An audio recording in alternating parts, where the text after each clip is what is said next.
Voilà, l'Irfouat Eliyahu Cohen, Lelou Nishmat Betty Bat Yafrecha Bat Miriam, Lelou Nishmat Sarah Bat Nina, l'Irfouat Kol HaCholim, Kol HaYeshurot, Parashat Vayetse. Vayetse, ça veut dire il est sorti. De qui on parle? De Yaakov. Dans cette paracha, c'est Yaakov qui part officiellement. Pourquoi? Officiellement, c'est pour se marier. Il part pour se marier.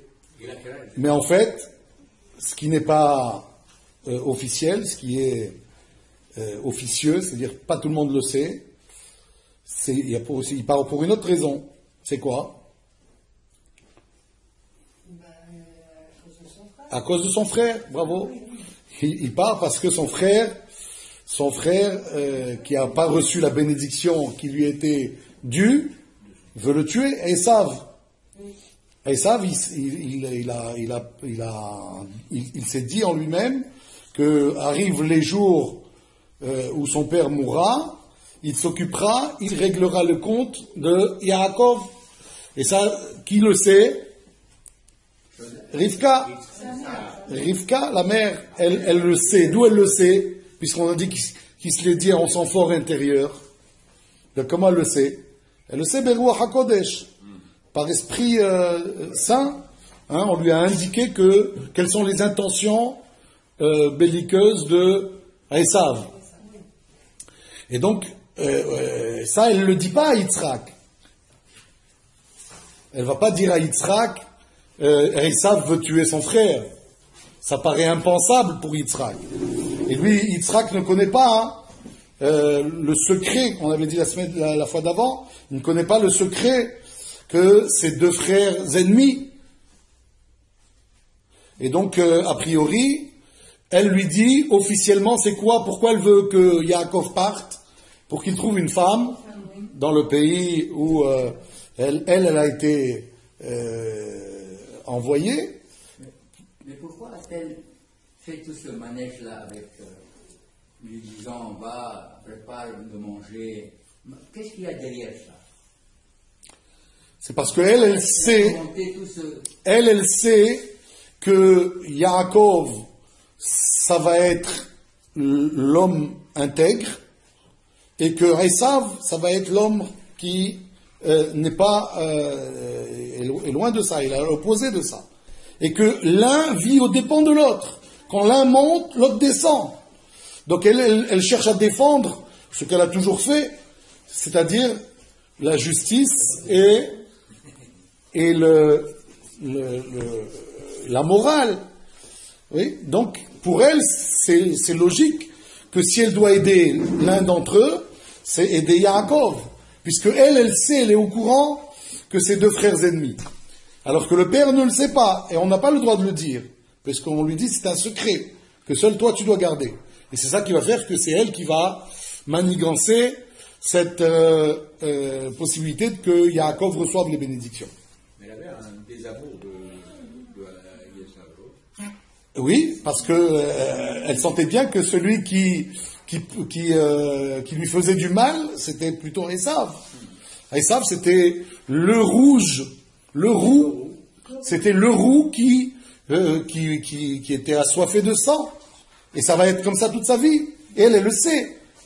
Lui, il arrive à tromper son père, à lui faire croire que c'est un bon garçon et qu'il étudie la Torah et qu'il veut même faire mieux que tout le monde. Je ne sais pas s'il veut le tromper.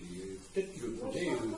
Si, les Chachamim disent que Saïd Befiv, c'est ça, ça veut dire il le trompait. Aujourd'hui, je me suis rappelé que vous aviez le coup. C'est bon. J'ai oublié, t'as encore voilà. La prochaine fois, mettez un pense-bête sur le frigo. Qu'est-ce que tu dis, la belle? Mettez un pense-bête, comme ça vous saurez. Bon, alors. On y va. Donc on a dit que Esav, c'est le roux, c'est celui qui veut tuer. Il y a un autre homme dans l'histoire qui est roux. C'est qui? David, le roi David. Alors, est-ce que le roi David, c'est comme Esav? A priori, les deux sont roux. Donc, est-ce que celui qui est roux, nécessairement, ça va être un meurtrier? Pas du tout. Pourquoi vous dites pas du tout? David, il n'a pas tué des mille et des cents. Il a fait des guerres. À contre-cœur. Pourquoi à contre-cœur? Il a mené des guerres. Est-ce qu'on ne peut pas dire que c'est le pareil, David et Esav? Réponse, non, vous avez bien raison. Vous avez bien raison, mais qu'est-ce qui fait dire que c'est différent? Parce qu'il a un bon électeur. David et Esav. Quand est-ce qu'on sait que David, il est roux? C'est quand le prophète Samuel vient loindre. Il va chez Yishai, le père de David. Et alors, le père de David, il croit que c'est un de ses 7 enfants. C'est aucun d'eux, et on fait venir David. Alors, quand on le voit, on le dit, c'est ce petit gringalet qui est roux et qui... Alors là-bas, on dit, il est roux, Mais il est avec de beaux yeux. de beaux yeux. On dit, ça me fait une belle jambe à moi. Qu'est-ce que ça veut dire qu'il a de beaux yeux?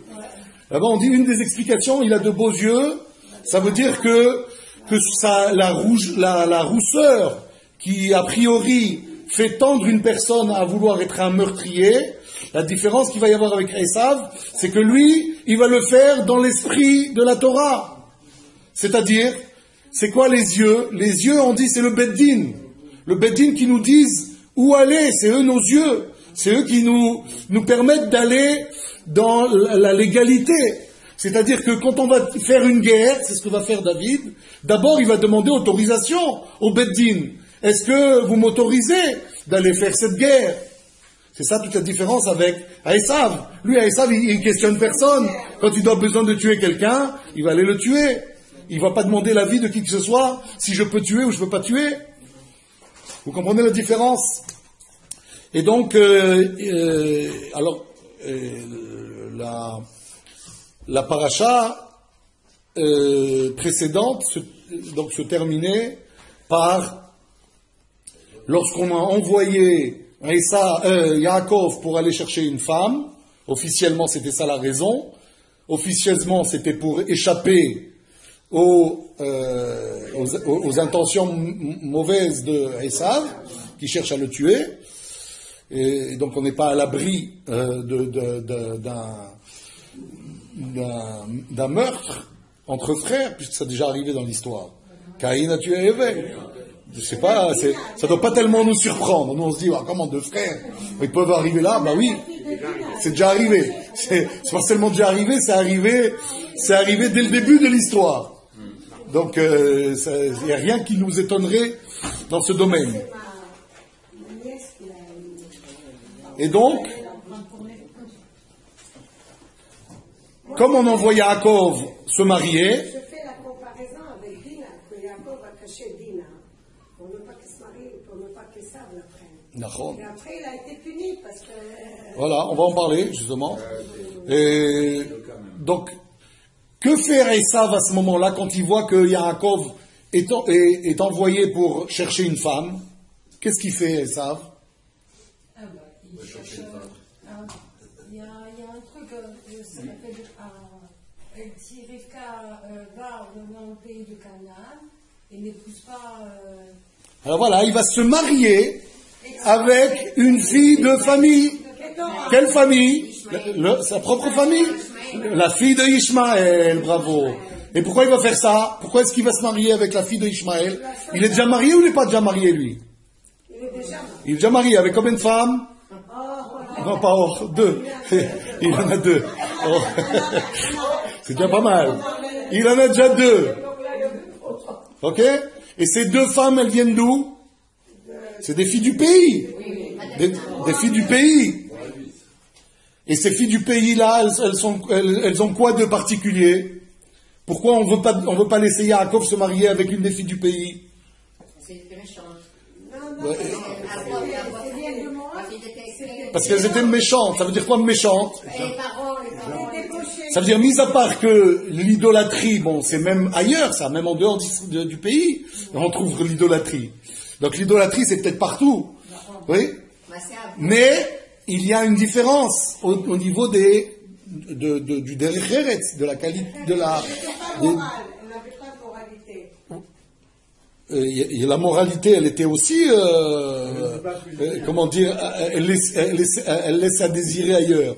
Mais en tout cas, quelle différence avec Rivka et Rachel et Léa, Bilha et Zilpa dans notre paracha? C'est que ces femmes-là, elles ont un bon caractère. Elles ont un bon caractère, elles ont de la bonté.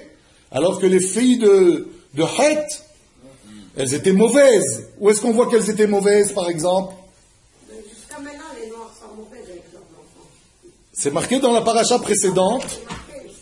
Dans la paracha précédente, c'était écrit. Je vous lis le passage. S'il vous plaît. Vaïhi Esav ben Arba'im Shana. Vous vous rappelez, à 40 ans, il s'est marié, Esav. Pourquoi 40 ans, on l'a dit la semaine dernière? Ou pas? Il veut montrer qu'il fait comme son père.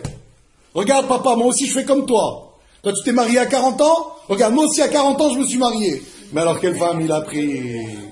Vous comprenez? Mais c'est ça, Esav, il est comparé au porc, au cochon. Pourquoi? Le cochon, qu'est-ce qu'il fait quand il se repose? Il met ses pattes devant. Et il dit, regardez, je suis cachère. Et c'est vrai, dans les pattes, il a les signes du cachère. C'est-à-dire quoi le signe du cachère? Il y a deux signes du cachère. Il y a les sabots fondus, et il y a le fait qu'il ne rumine pas. Alors il rumine pas, lui. D'accord? Mais par contre, il a les sabots fondus. Alors quand il se repose, il met comme ça. Il dit, regardez, je suis cachère. Ouais, tu nous caches quelque chose qui est intérieur. C'est quoi qui est intérieur? C'est le fait de ruminer ou pas? Ça, il le cache. Donc, pareil, il cache à son père que c'est une brute, immorale, oui. Et par contre, il essaye de trouver des astuces pour faire croire à son père qu'il est quelqu'un de bien. À 40 ans, il se marie. C'est pas pour rien qu'on nous dit qu'à 40 ans, il se marie. À quoi ça nous sert? Pour montrer qu'il fait comme son père. Vaïkar Isha est Yehudit. C'est marrant, elle s'appelle Yehudit. Mais elle a rien de juif à part son nom. Ouais, et Yehudit bat Be'eri Achiti. Ve'et Basmat bat Elon Achiti. Les deux sont des chitéennes. Je sais pas si c'est des hindous, mais enfin bon.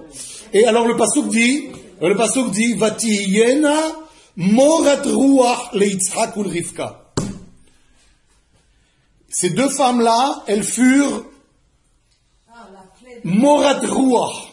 Elles ont enlevé la spiritualité de Yitzhak et de Rivka. Qu'est-ce qu'on appelle ça, enlever la spiritualité? Ça veut dire Yitzhak et Rivka n'avaient plus comment on appelle ça, la névoie, à cause de ces femmes-là. Elles étaient tellement, idolâtres et mauvaises, que du coup, qui était le plus,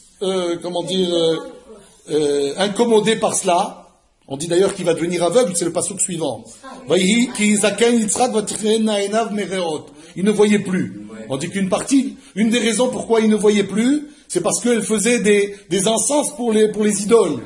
Et ces encens ont brûlé en quelque sorte les fumées brûlaient les yeux de Yitzhak. Pourquoi pour ceux de Yitzhak et pas ceux de Rivka? Parce que Yitzhak, il était sensible, il était Olat Emima, c'était le sacrifice. C'est celui qui a été monté en sacrifice, il était très très kadosh.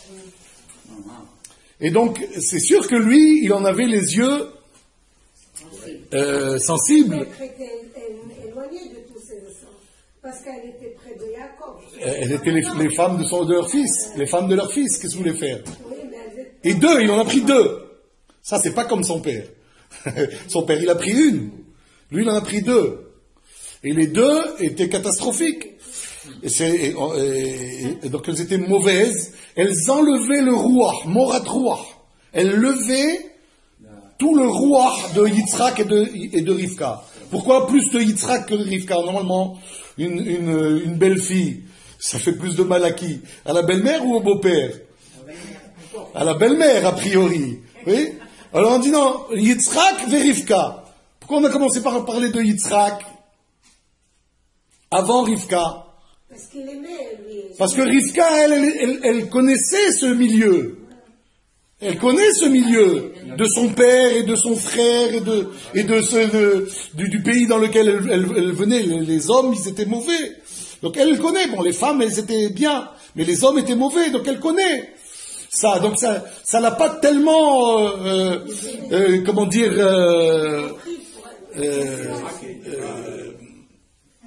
frappé comme ça a frappé Yitzhak. Et donc, à la fin de la paracha, on nous dit qu'est-ce que fait Esav quand Yaakov est envoyé pour chercher une femme. Il va épouser une fille de la famille d'Abraham, c'est-à-dire la fille de Ishmaël. Pourquoi il fait ça? Parce qu'on lui a refusé Dina. Parce qu'il a compris le message. Premièrement, il a compris le message. On envoie Yaakov aller chercher une femme ailleurs. C'est comme si on lui dit une sorte de reproche voilé.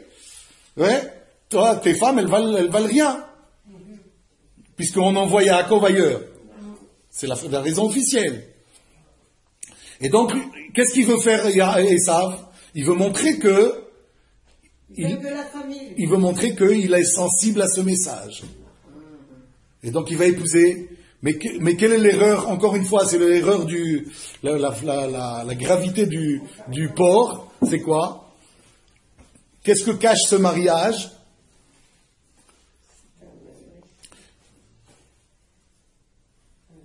C'est qu'il divorce pas de ses femmes. C'est en plus de ses femmes, c'est ce que dit le Passouk. Hein, regardez, c'est marqué Vayar Esav ki ra'ot benot Kenaan. Esav a vu que les femmes de Kenaan étaient mauvaises. Ra'ot.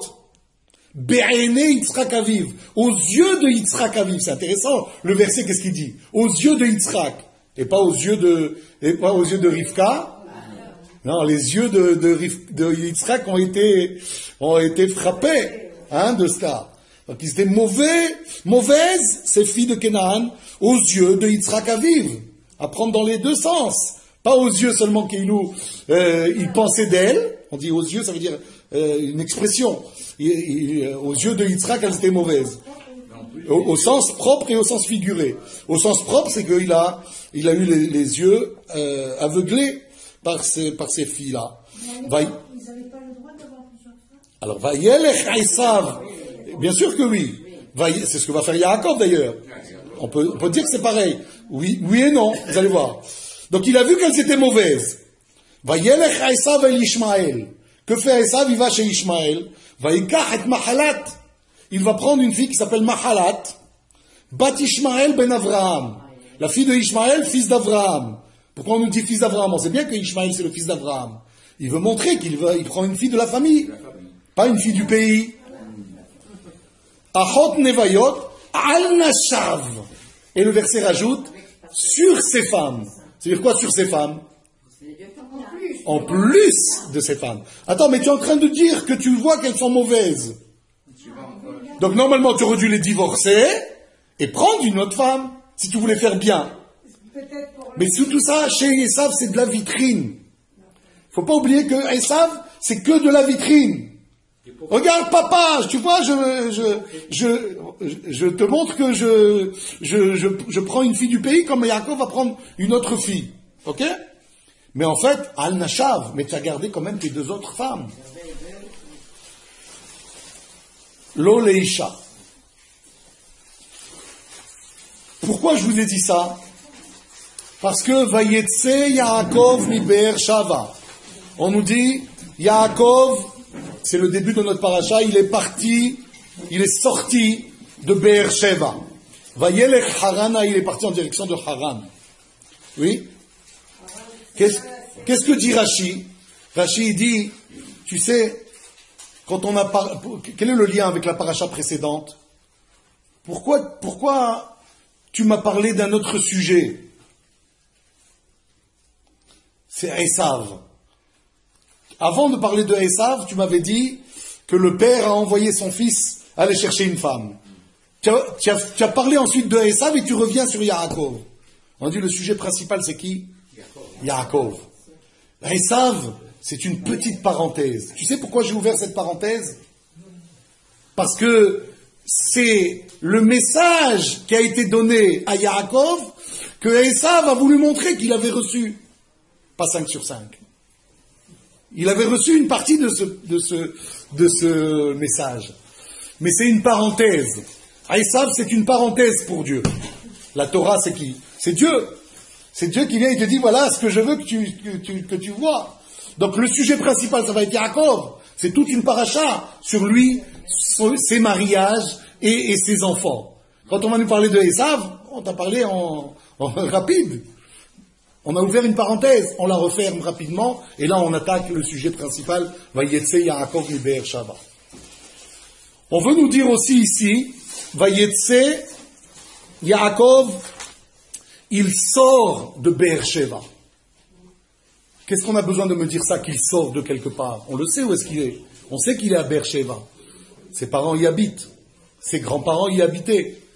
Donc c'est évident. Pourquoi tu me rajoutes, tu me redis encore une fois, il est sorti de Be'er Sheva? Il fallait dire tout simplement, si tu reviens sur le sujet de Yaakov, Vayelech Yaakov Harana. Yaakov est parti à Haran. C'est tout ce qui m'importait maintenant. Pourquoi tu me dis Vayetse Yaakov mi Be'er Sheva? Pour me dire, la sortie de Yaakov, elle n'est pas passée inaperçue. Pourtant, dans une certaine mesure, oui, il est passé inaperçu. Quand il est sorti, il est passé inaperçu. Il est sorti discrètement ou il est sorti avec fanfare? Discrètement. Pourquoi il est sorti discrètement? Parce qu'il avait peur de Esav. Lui, il savait que Esav cherchait à lui nuire. Donc lui, il s'est sauvé. Alors pourquoi tu me dis Vayetse? D'ailleurs, toute la paracha, si vous voyez dans le Sefer Torah, vous allez le voir ce Shabbat, en tout cas le début de la paracha, il n'y a pas d'interruption. Toute la paracha, c'est des lignes qui se suivent sans la moindre interruption. Généralement, l'interruption, c'est un petit blanc entre deux textes, entre deux paragraphes. Là, il n'y a pas de paragraphe. Toute la paracha. On appelle ça une paracha stouma, une paracha fermée. Pourquoi c'est fermé? Une des raisons, c'est parce qu'il est parti discrètement. Il avait peur de Esav. Il avait peur que Esav sache où il va. Alors on nous dit qu'il est parti discrètement. Mais d'un autre côté, on nous dit sa sortie n'était pas passée inaperçue. On veut dire par là pour qui elle n'est pas passée inaperçue? Pour les gens bien. C'est qui les gens bien? Yitzhak, Rivka. Ça c'est les gens bien. Qui eux, évidemment le départ de Yaakov, c'est une absence difficile. C'est un tzaddik qui part. Faut pas oublier que, quel âge il a là, Yaakov? 63 ans quand il part. 63 ans. Et c'est pas à 63 ans qu'il part à Haran. Quand est-ce qu'il part à Haran? À 77 ans. 14 ans après. Pourquoi 14 ans après? Parce qu'en fait, il a été à la yeshiva de Shem et de Hever. Ça, quand on fait le calcul de la vie de Yaakov, on trouve qu'il manque 14 ans. Ces 14 ans qui manquent, c'est le temps qu'il a passé discrètement chez Shem et Hever. On dit d'ailleurs, la meilleure preuve, merci beaucoup, la meilleure preuve que Esav n'allait pas au Beth Midrash, c'est que s'il avait été au Beth Midrash, il aurait trouvé Yaakov. Donc il ne fréquentait pas ce Beth Midrash.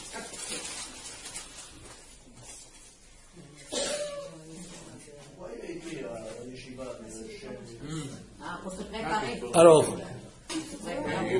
comment ça se fait? Il est allé étudier alors qu'il connaissait tout. Voilà, exactement. C'était Ishtam Yoshev Ohalim. Il devait partir à... C'était l'homme qui étudiait la Torah. Il avait déjà étudié chez Shem et Hever. Il avait étudié chez Abraham. Il a étudié chez Yitzhak. Mais pour lui maintenant, il ne faut pas oublier que Yaakov, il part affronter quoi? Il part d'abord se marier. Se marier, c'est pas une mince affaire. Il part chez Lavan, c'est pas une mince affaire, quand on sait qui est Lavan. Mais à 74 ans, il a été chez Lavan? Ouais, à 77 ans. 63 plus 14. 77 ans. Et donc quand il se marie, il a quel âge? Non. 77 plus? Plus 14. Non. Pourquoi 14? Il est resté 7 ans et 5 Non, la première femme. La première femme avec laquelle il se marie, c'est Léa. Il se marie au bout de combien de temps? Au bout de 7 ans. Donc il est arrivé à 77 ans. À quel âge il se marie? 84. Et avec Rachel, il se marie quand? Non. Une semaine après. Donc en fait, il se marie avec 2 femmes à une semaine d'intervalle à l'âge de 84 ans. Donc, on fait une pause.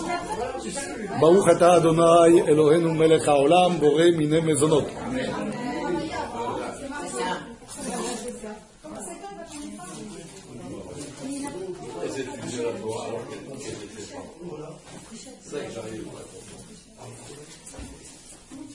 Répétez. Question. Jacob, c'est parti chemin, il a étudié la Torah, Israël. Il n'y était pas encore. Il n'y était pas. Qui n'y était pas? La Torah. Ah, comment il a pu étudier la Torah? Il n'y était pas. Alors, on va répondre. Il étudiait la Torah. Baruch ata Adonai Eloheinu melech haolam she'akol niya bidvaro. Amen. La question elle est comment il a pu étudier la Torah si la Torah n'a pas été encore donnée, c'est ça? Non, merci. Comment il a pu étudier la Torah? La Torah, c'est ce qu'on étudiait chez Shem Ve'ever. D'abord, il y avait le Sefer HaYetzira.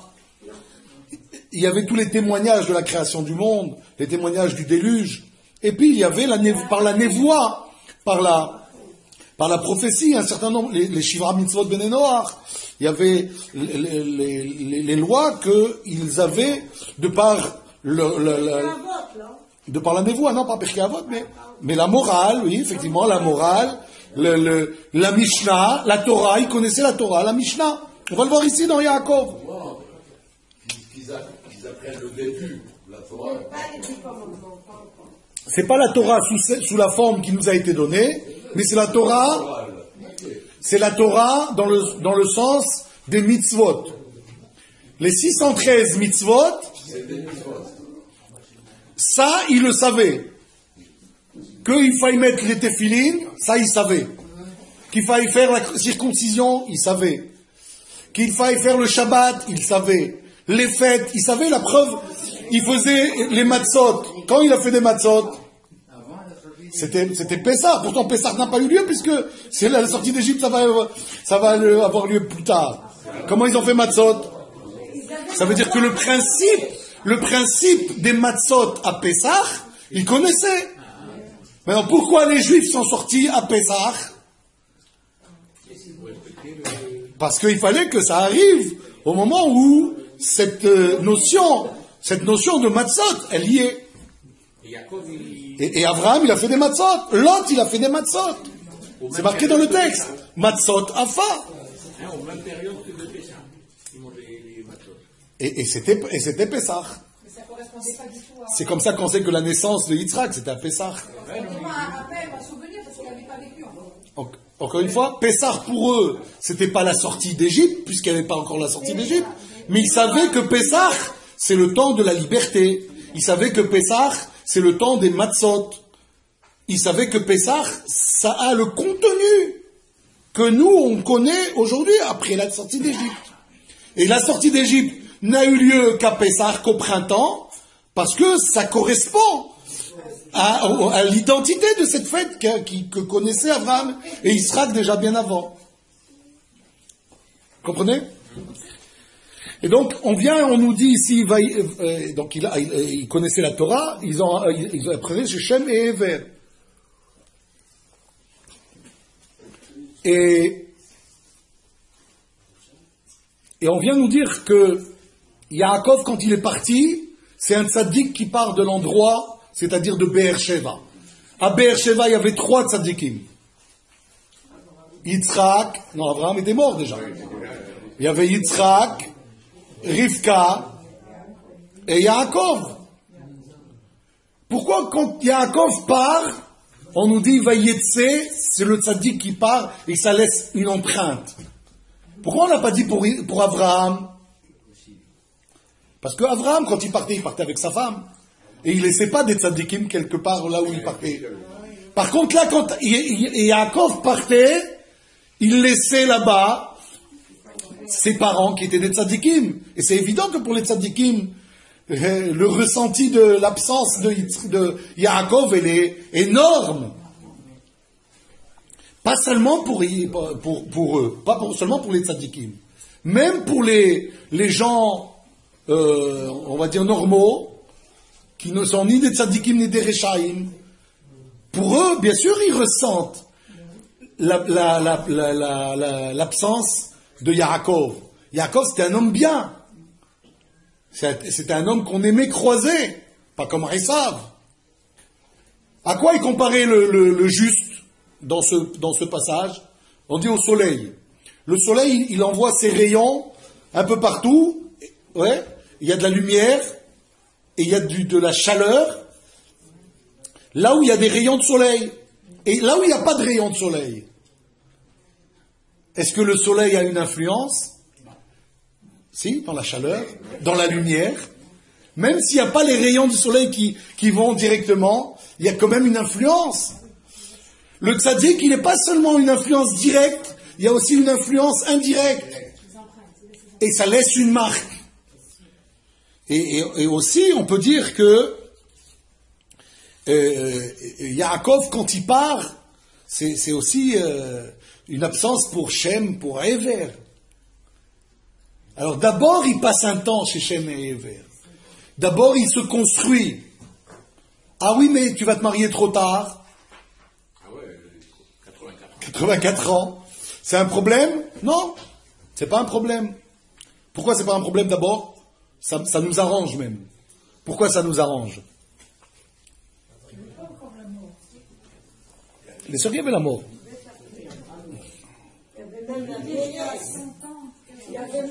C'est sûr qu'on vivait 150, 200, 150 à 200 ans. Mais c'est pas tout jeune. C'est pas tout jeune. Parce que Esav, il s'est marié à quel âge? 40 ans. donc moitié moins. Donc on parlait pas de mariage à 84 ans a priori. Mais ça nous arrange qu'il se soit marié à 84 ans. Pourquoi? On l'a dit peut-être la semaine dernière. Pourquoi ça nous arrange? C'est pour les 12 tribus. Parce que pour les 12 tribus, s'ils viennent plus tard, ça a un avantage. Pourquoi ça a un avantage? Parce que plus tard ils arrivent, plus tard, la souffrance des descendants de Abraham en Égypte, elle allait être réduite. Plus tôt ils allaient naître, plus tôt la souffrance allait commencer. Vous comprenez? Et donc, il y a eu, dans le Brit Ben Hametharim, on a annoncé à Abraham, tes descendants seront esclaves dans un pays qui n'est pas le leur. Et ils les feront souffrir. Et ensuite ils sortiront. Bon. Plus tôt ils arriveront, plus tôt ils seront asservis. Plus tard, ils arriveront plus tard. Et donc la souffrance, elle réduira. On dit 400 ans. Ils n'ont pas souffert 400 ans. Ils sont restés en Égypte 210 ans. Dans les 210 ans qu'ils sont restés en Égypte, ils n'ont pas souffert 210 ans. Ils n'ont souffert que 86 ans, l'âge de Myriam. À partir de Myriam, c'est pour ça qu'on l'a appelée Amère, Myriam. Parce que la souffrance, elle a commencé à partir de Myriam, de la naissance de Myriam. Vous comprenez? Donc, plus tôt ils seraient venus, les Shevatim, plus tôt ils auraient souffert en Égypte. Pourquoi avant Myriam, ils n'étaient pas esclaves? On n'était pas esclaves. Ils n'étaient pas esclaves. Ils étaient déjà imposés. L'esclavage n'a pas commencé du jour au lendemain, d'hommes libres, ils deviennent esclaves. D'abord, on leur demande de travailler en tant qu'hommes libres, de travailler en tant qu'hommes libres, d'aider le pharaon, etc. On va vous payer, mais finalement, ils les ont pas payés. On les a pas rendus esclaves. Et puis, les souffrances de l'esclavage, ils ont augmenté.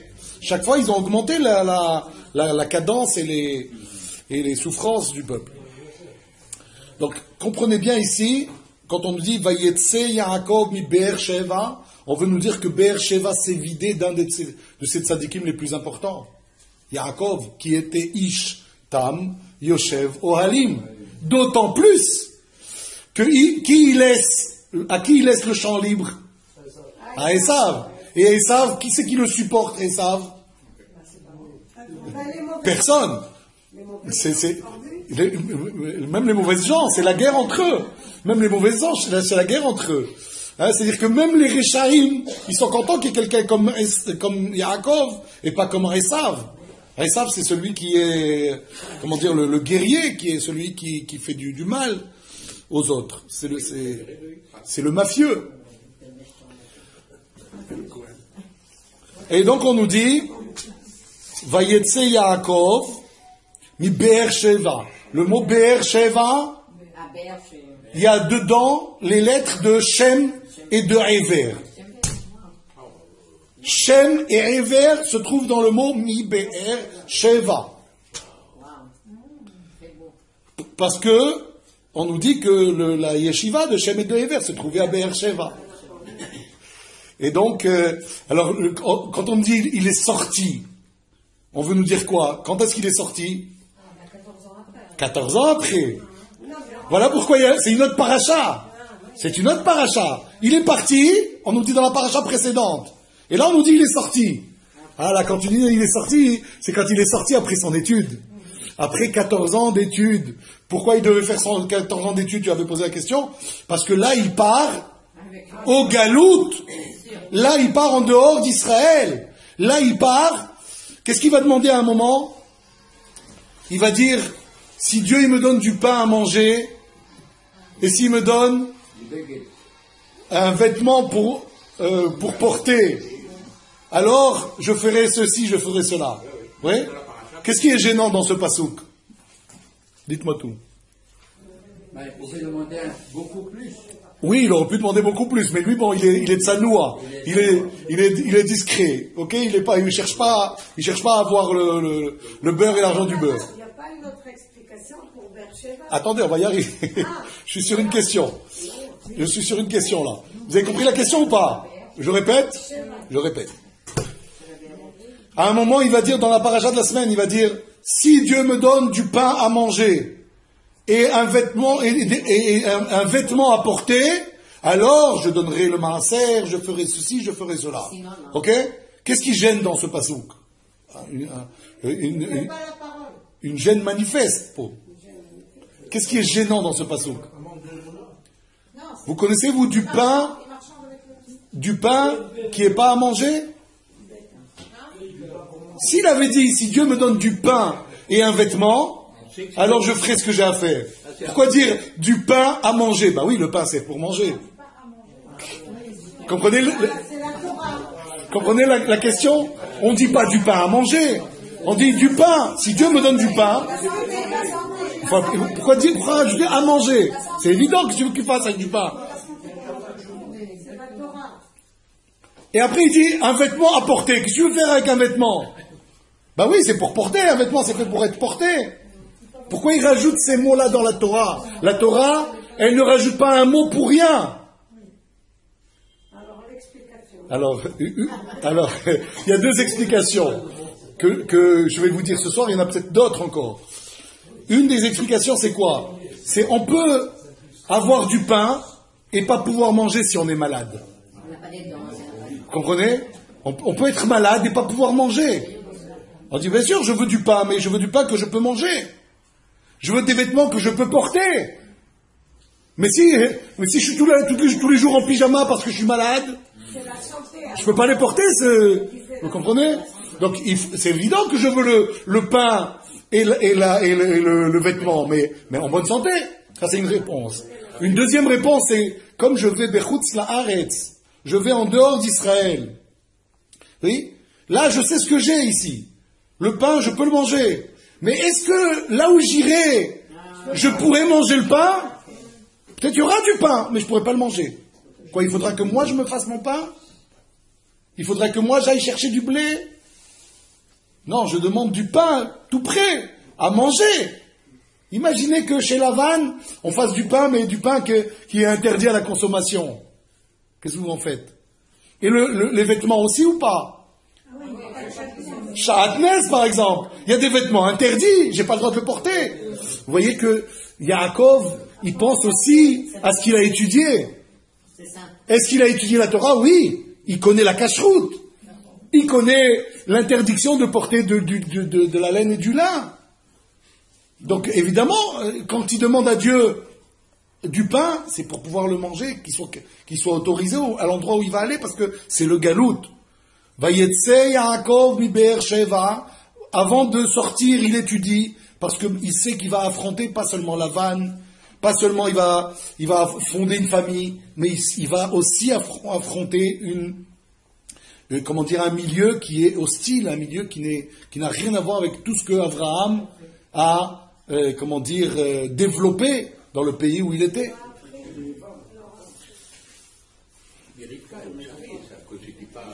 Bien sûr qu'elle le sait. Mais elle pensait pas qu'il allait rester autant de temps. Elle pensait pas qu'il allait rester autant de temps. Vayelech Harana. On nous dit il est parti à Haran. C'est en série, non? Mais il est arrivé à Haran? Alors pourquoi tu me dis Vayelech Harana? Ah, en direction de Haran. Mais ça, on l'a déjà dit. Il est parti en direction. Pourquoi tu le répètes ici? Et Rashi vient et nous explique qu'en fait, il a fait un bout de chemin. Écoutez bien. Il a fait un bout de chemin. Et puis après, il s'est rendu compte, waouh, j'ai pas prié à l'endroit où ont prié mes ancêtres. Mon père et mon grand-père. À quel endroit ils ont prié, Abraham et Yitzhak? À Jérusalem. À l'endroit où Abraham a voulu sacrifier son fils. Oui? Il dit comment? J'ai été, et puis j'ai même pas eu la présence d'esprit d'aller prier là-bas. Qu'est-ce qu'il fait? Il revient. C'est ça, Vayivgar Bamakom. Après qu'il est marqué Vayelech Harana, on nous dit Vayivgar Bamakom. Et là, il va avoir 5 miracles. Akadosh Baruch Hu va lui faire 5 miracles. Quand je dis 5 miracles, c'est pas 5 miracles sur le moment, mais 5 miracles en tout. Dans le début de la paracha. C'est quoi ces 5 miracles? Premier miracle, le soleil. Le soleil se couche, alors que c'est pas l'heure. Imaginez que le soleil, normalement, se couche à 5 heures. Et qu'à 2 heures de l'après-midi, Dieu lui dit, oh, tu sais quoi, on va baisser les rideaux maintenant. C'est un miracle ou pas? Pourquoi c'est un miracle? Pourquoi c'est un miracle? Il n'y a pas de chaleur, il s'en fiche de la chaleur, lui. Hein? Pourquoi il fait ça, Dieu? Parce que Dieu, il dit, je veux qu'il passe la nuit ici. À l'endroit où il est arrivé, Dieu il dit, je veux qu'il passe la nuit ici. Pourquoi il veut qu'il passe la nuit? Parce qu'il dit, regarde, toi Yaakov, tu as pensé à moi. Tu t'es dit quoi? Je suis parti sans prier, je retourne. Après cet effort, Dieu dit, tu sais quoi? Puisque tu es retourné, tu es mon invité ce soir. Tu dors là. Qu'est-ce qu'il fait? Paf, il éteint la lumière. Vous comprenez? Ça, c'est un premier miracle. Sinon, ce ne serait pas arrivé comme ça. Deuxième miracle, c'est quand il va se coucher, il va prendre des pierres. Mais avenez à Makom, c'est marqué. Il a pris des pierres parmi les pierres qui se trouvaient à cet endroit-là. C'est quoi ces pierres? C'est les pierres de l'autel où on a sacrifié Esav. Yitzhak, pardon. Et ça, on n'aurait pas pu. Si c'est un cochon, on n'aurait pas pu. Comprenez? Donc, Yitzhak, oui, à l'endroit où on a voulu sacrifier Yitzhak, il a pris de ces pierres-là, il les a mis autour de sa tête. Quand il se réveille, qu'est-ce qu'on dit sur lui? Il a pris la pierre, il l'a érigée en stèle. Pourquoi une pierre? T'as dit plusieurs. Les pierres se sont rassemblées. Pourquoi il y a eu ce miracle? Que signifie ce miracle? D'abord, combien de pierres il y avait? 12 pierres.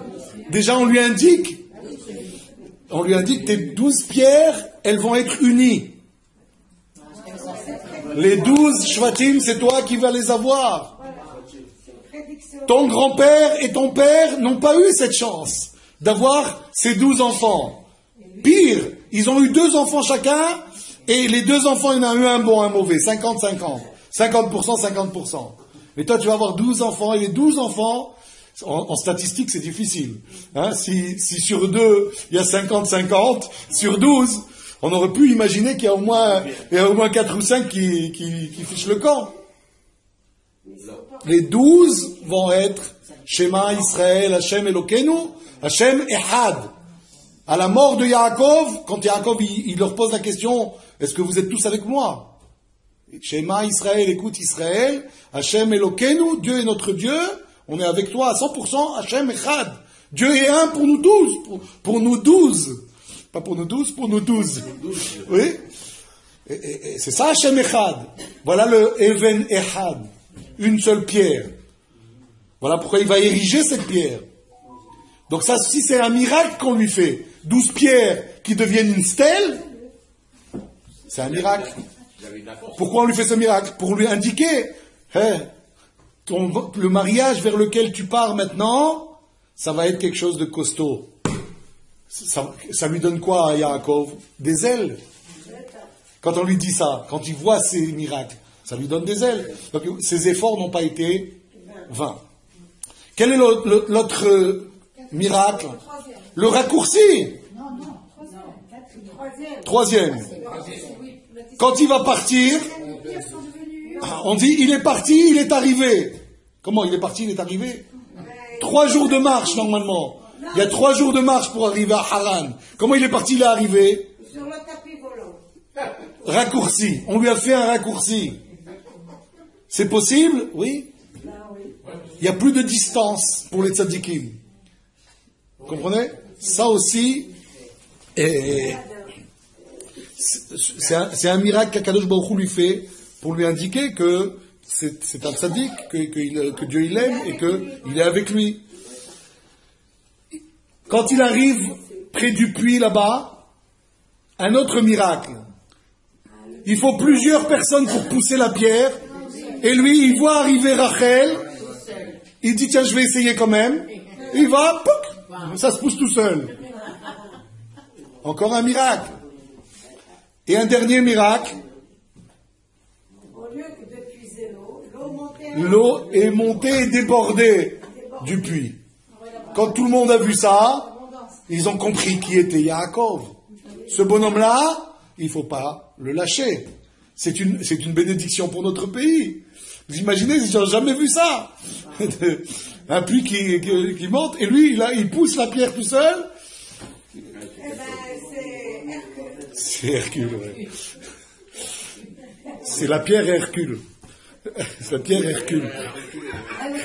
Hercule. Comment? Quand il voit arriver Rachel, il est en discussion avec les Rohim, avec les bergers. Il leur dit, vous êtes de Haran? Oui, on est de Haran. Vous connaissez la vanne? On connaît la vanne. Il dit, d'ailleurs, voilà, il y a Rachel qui va arriver là. Ah, elle arrive? Alors qu'il arrive. Pendant qu'il parlait, on dit que Rachel est arrivée. Quand il la voit arriver, hop, il pousse. Ouais. Donc ça aussi, c'est un miracle qu'on lui fait à Yaakov, parce qu'on veut lui faire comprendre que Dieu est avec lui. Et alors, que va faire maintenant Yaakov, Vayahalom. Yaakov, il a les lumières éteintes. Il n'est pas dans la yeshiva où il peut mettre une lumière, il peut mettre une veilleuse pour pouvoir étudier. Ouais. Il n'a rien d'autre. Il est obligé de se coucher. Et là, il se couche. Et on dit c'est la première fois qu'il va passer une nuit à dormir profondément. Alors que tout le temps qu'il étudiait, chez Shem et Réver, il dormait jamais un véritable sommeil. Pour lui, il somnolait un temps et il se réveillait. Et comme ça, 14 ans, il a passé. D'où on sait ça? D'où on sait qu'il n'avait pas dormi avant et que là, il a dormi? Parce que c'est marqué Vaishkav bamakom haou. À cet endroit, il s'est couché. Autrement dit, ailleurs, il ne s'était pas couché. Vous comprenez? C'est ça qu'on veut nous indiquer. Alors on nous dit Vayahalom, il fait un rêve. Comme il dort profondément, c'est quand il somnole, il fait peut-être des rêves, mais quand il dort, là, Vayahalom, il fait un rêve. C'est quoi dans ce rêve? Veine sulam, mutsav arza, verosho magia hashamayma. Veine malaache Elohim olim veyordim bo. Il y a une échelle dont les pieds se trouvent au sol. Verosho et le haut de cette échelle, magia hashamayma. Elle atteint le ciel. Veine malaache Elohim, voici surprise. Qu'est-ce qui monte dans cette échelle? Malaache Elohim, des anges de Dieu. Olim veyordim bo. Ils montent et ils descendent dans cette échelle. Veine Hashem nitzav alav. Et voici, plus grande surprise encore, plus que les anges, Dieu est en haut. Nitzav alav, il est au-dessus de lui. Vayomar, et il lui dit, Ani Hashem Elohei Avraham Avicha. Je suis Dieu, le Dieu de ton père Avraham. Velohei Yitzhak, et le Dieu de Yitzhak.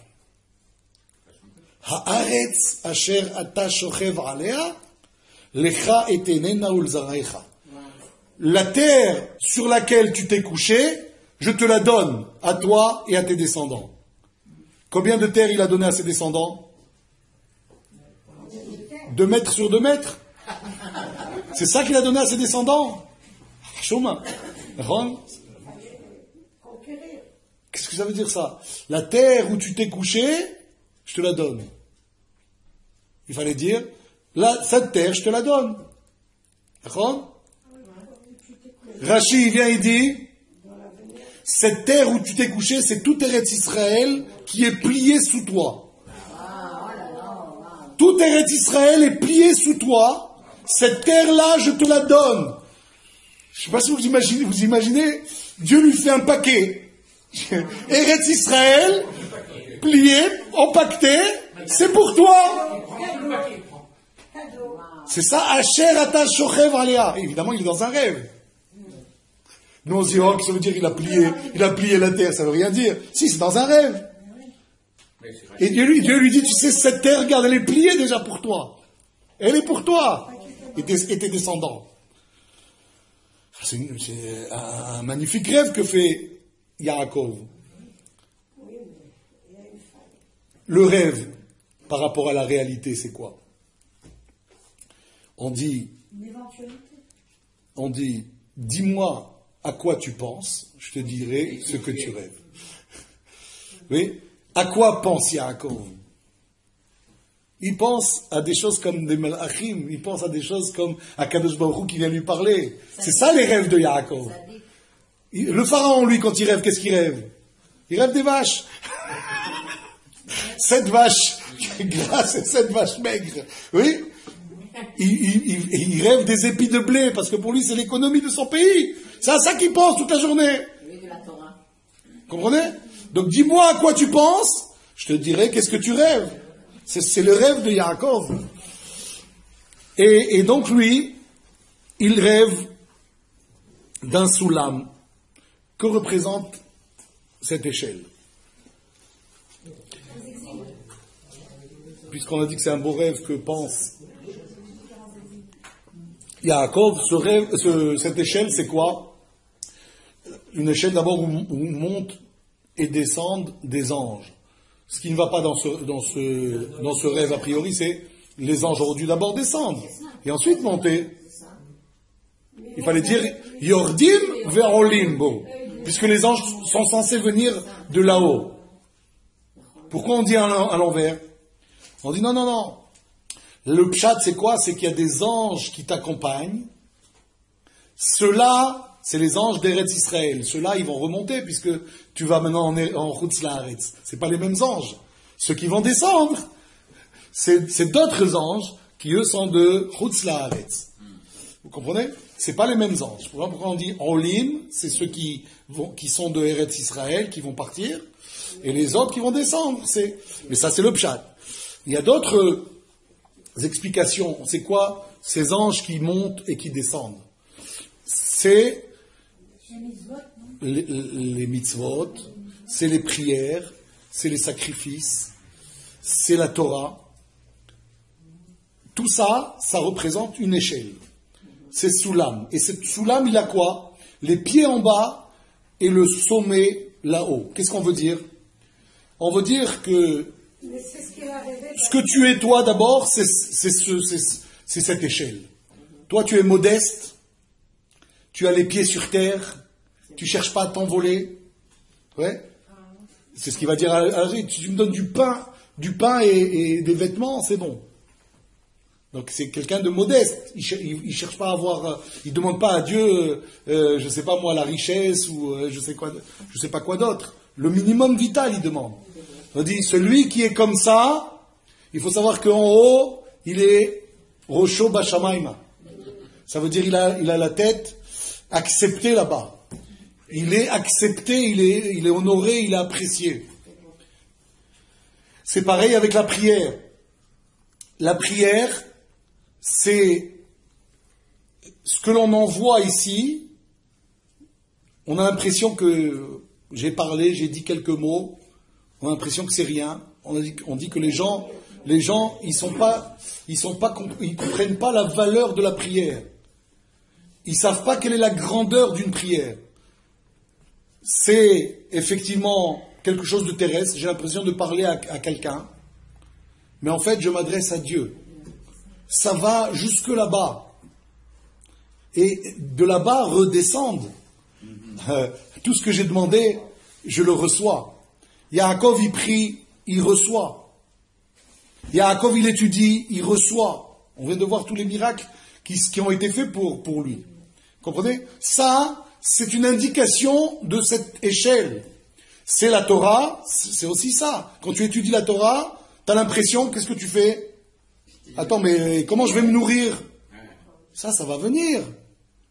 Fais confiance à Dieu. Vous comprenez? C'est ça le soulam de Yaakov, entre autres. Comment? Et il dit, je suis Dieu, le Dieu de Abraham, ton père. Abraham, c'est son père? Son grand-père. Pourquoi il dit Abraham Avicha? Abraham, c'est ton père?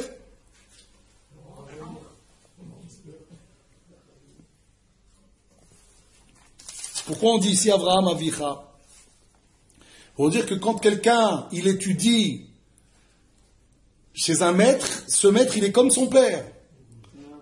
Il ne faut pas oublier que Yaakov a étudié chez Abraham. Et donc, il est Eloé Avicha. Pourquoi on ne le dit pas maintenant pour Yitzhak? On dit Veloé Yitzhak. Ça, il n'y a pas besoin de le dire, on le sait. Alors pourquoi c'est pas dit pour Yitzhak? Pour Abraham, j'ai besoin que tu me le dises, pour me donner l'enseignement qu'on vient de dire. Pour Yitzhak, il n'y a pas besoin parce que je le sais déjà. Mais alors, quelle est la question ici? Veloé Yitzhak, le Dieu de Yitzhak. Il y a quelque chose que on fait apparaître ici. Comment c'est possible que Dieu associe son nom à quelqu'un qui n'est pas encore mort? On dit pour que Dieu associe son nom à quelqu'un, il faut que cette personne soit morte. Pourquoi? Parce que tant que quelqu'un est en vie, même s'il a été extraordinaire pendant des décennies, il se peut que au bout il va changer. Donc Dieu il peut pas dire le Dieu de Yitzhak si Yitzhak il est encore vivant. Qu'ils disent Elohé Avraham, ça on comprend, puisqu'il est mort Avraham. Avraham, on sait ce qu'il est, son dossier, il est classé. Classé, tzaddik. Yitzhak, pourquoi tu dis Elohé Yitzhak, il est encore vivant? Deux réponses. Première réponse, dans la mesure où il a été prêt au sacrifice pour Dieu, c'est comme s'il a été déjà sacrifié, c'est comme si déjà il était plus de ce monde. On dit que Dieu, il dit au sujet de Yitzhak, je vois ses cendres en face de moi. Pourtant, Yitzhak, il est vivant. Ça veut dire que quand Yitzhak a passé cette épreuve, c'est évident que plus tard, il n'avait plus de Yetzer Hara. Le Yetzer Hara, c'est fini. S'il était prêt à mourir pour Dieu, c'est comme s'il était déjà mort. Vous comprenez? Deuxième réponse, c'est parce qu'il était aveugle. Et qu'un aveugle est considéré déjà comme sans Yetzer Hara. Hein, qu'est-ce que vous voulez que fasse un aveugle? Il est chez lui à la maison, cloîtré, il sort pratiquement pas, et il continue à vivoter, comme on dit. Alors c'est pour ça que c'est marqué Velohé Yitzhak. Dieu a associé son nom à Yitzhak. Autrement dit, ça c'est une leçon à comprendre, que Akadosh Baruch Hu n'associe pas son nom à un vivant, parce qu'un vivant, on ne sait pas ce qu'il va devenir. À la suite de ça, on va nous dire que après cette promesse divine, Yaakov, j'ai fini. Après ça, Yaakov, il va faire un vœu. Il va dire, si Dieu me donne ceci et cela, je ferai ceci et cela. On dit quoi? Mais t'as pas confiance en Dieu? Dieu vient de te faire les promesses que tout le monde aurait aimé avoir. Dieu il t'a signé un chèque en blanc. Il dit vas-y, tu peux remplir toi-même. Je suis avec toi. Où tu iras? Et il vient Yaakov, il dit si Dieu il me donne, si Dieu il me protège, alors je ferai ceci, cela. Tu n'as pas confiance en Dieu? Il dit si, en Dieu il a confiance. Mais c'est en lui qu'il n'a pas confiance. Qui dit que moi, quand je vais aller au Bechutz Laaretz, je vais rester quelqu'un de bien? Est-ce que je ne vais pas tourner? Est-ce que Dieu, il me devra toujours ses promesses, même si je deviens quelqu'un de mauvais? C'est pas dit. Voilà pourquoi, quand il fait le vœu, on a l'impression, mais attends, mais t'es un incroyant. Dieu, il te fait des promesses, et toi tu dis, oh non, mais si tu me fais ça, je te donne. Donc t'as pas confiance en lui, non? Il dit, c'est pas en lui que j'ai pas confiance. C'est en moi. Et ça, c'est une leçon connue de Pirkei Avot. Ne te fais jamais confiance jusqu'au jour de ta mort. Le jour où on part, alors bon, c'est sûr, c'est bon. C'est bon, on est classé tzaddik. Si on est tzaddik jusqu'au bout. Mais imaginez que le gars, toute sa vie, il a été bien. Et puis il a des épreuves à la fin de sa vie. Et qu'à la fin de sa vie, avec ces épreuves, il jure. Il commence à dire quelque chose de contre Dieu. On ne peut pas dire qu'il a... Comprenez? Donc ça, c'est... Bezrat Hashem. Bon, quelques bribes de ce que on pouvait dire dans le début de cette paracha. Malheureusement, bon,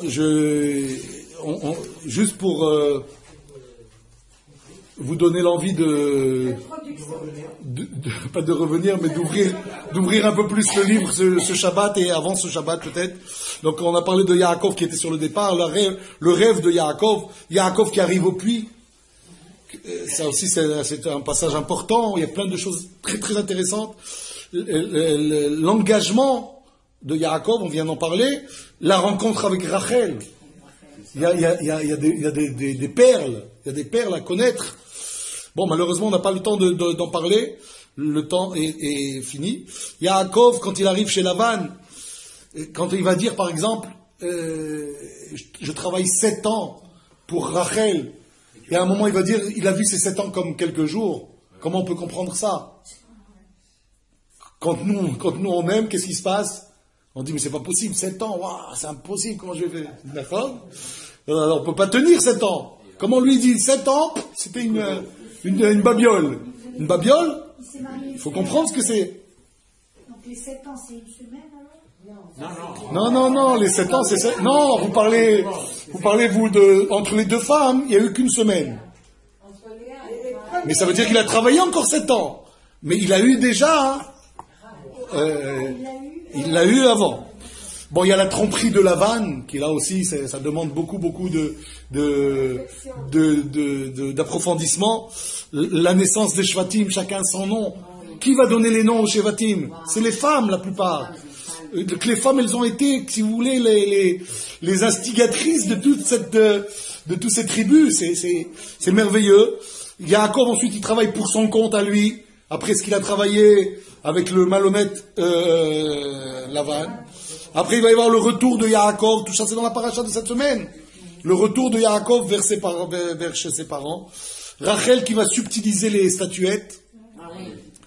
Et à la fin de la paracha, la dispute avec Lavan, qui va chercher à les rattraper et leur faire du mal. Et puis l'alliance de dernière minute qu'ils vont contracter avec le monticule qu'ils vont faire, etc. Parce que la mitzvot...